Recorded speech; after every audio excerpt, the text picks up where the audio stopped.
गरीब भाई की अमीर बहन। किशोर और पिद्दी दो भाई बहन थे। पिद्दी बहुत खर्चीले स्वभाव की थी।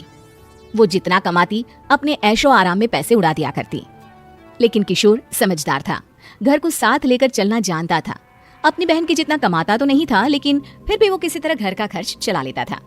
एक दिन पिद्दी किशोर से कहती है, किशोर तुम थोड़ा ज्यादा क्यों नहीं कमाते? मेरे दोस्त रोज मेरा मजाक उड़ाते हैं। अरे बहन, मैं कोशिश तो कर रहा हूँ।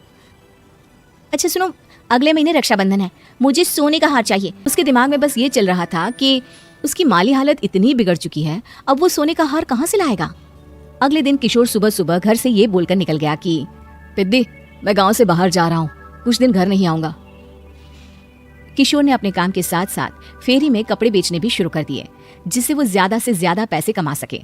रात में वो एक बिल्डिंग की चौकीदारी भी करने लगा। अपने काम से थोड़ा बहुत समय निकालकर बस कुछ घंटे की नींद ले पाता था। और कब वो कुछ दिन एक महीने में बदल गए और रक्षाबंधन भी आ गया, पता ही नहीं चला। लेकिन किशोर अभी तक घर वापस नहीं लौटा। जहां वो काम करता था, पिद्दी के नाम का गुल्लक रखा हुआ था। किशोर ने उस गुल्लक को फोड़ा और सारे पैसे इकट्ठा करके एक सोने का हार खरीद लिया। घर में पिद्दी किशोर का इंतजार कर रही थी। तभी किशोर आता है। कहाँ चले गए थे? 4 दिन का कहा था और 1 महीने से पता नहीं कहाँ गायब हो गए थे। मैंने बस एक हार मांगा था और तुमने तो घर ही छोड़ दिया। अरे मुझे थोड़ा काम मिल गया था। कुछ नहीं, सब समझती हूँ, बहाने थे तुम्हारे। अपनी बहन के लिए इतना भी नहीं कर सकते, कैसे भाई हो? चलो यहाँ बैठो, राखी बांधती हूँ। पिद्दी ने किशोर को राखी बांधी। वैसे ही किशोर ने अपनी बहन के हाथ में सोने का हार रख दिया।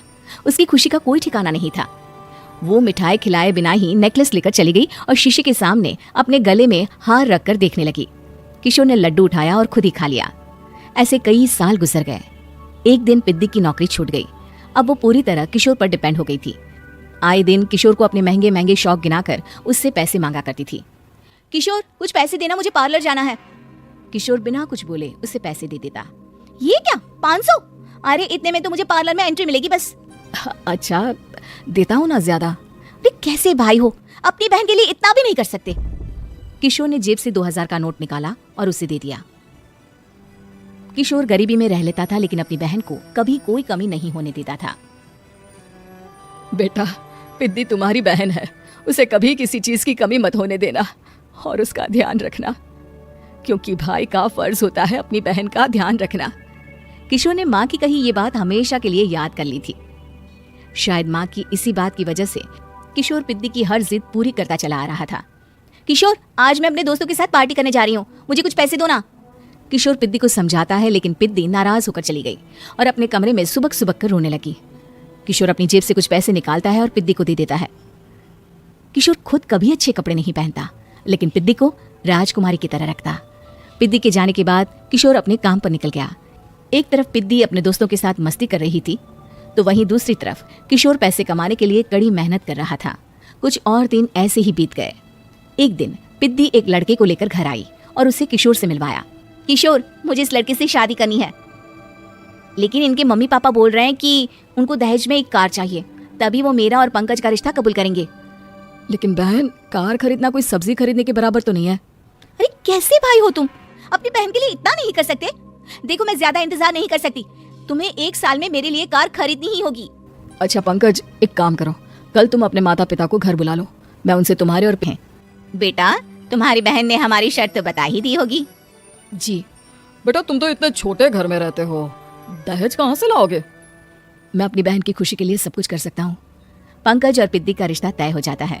किशोर अब अपनी क्षमता से 4 गुना ज्यादा काम करने लगता है। सुबह सबके घरों में न्यूज़पेपर फेंकता, दिन में मजदूरी करता और रात में चौकीदारी करता। खूब मेहनत करके किशोर ने अपनी बहन की शादी के लिए पैसे जुटा लिए। उसने अपनी बहन के लिए कार खरीद ली। जब वो पिद्दी के ससुराल वालों से मिलने गया तो उन्होंने किशोर से और पैसों की मांग की। इस बार किशोर हार चुका था। पिद्दी माफ करना, मैं तुम्हारी शादी उस लड़के से नहीं कर सकता। वो लालची लोग हैं, उन्हें सिर्फ पैसों से मतलब है। देखो किशोर, मैं पंकज से ही शादी करूंगी। क्योंकि पिद्दी ने तो किशोर की बात न मानने की जैसे कसम खा रखी थी।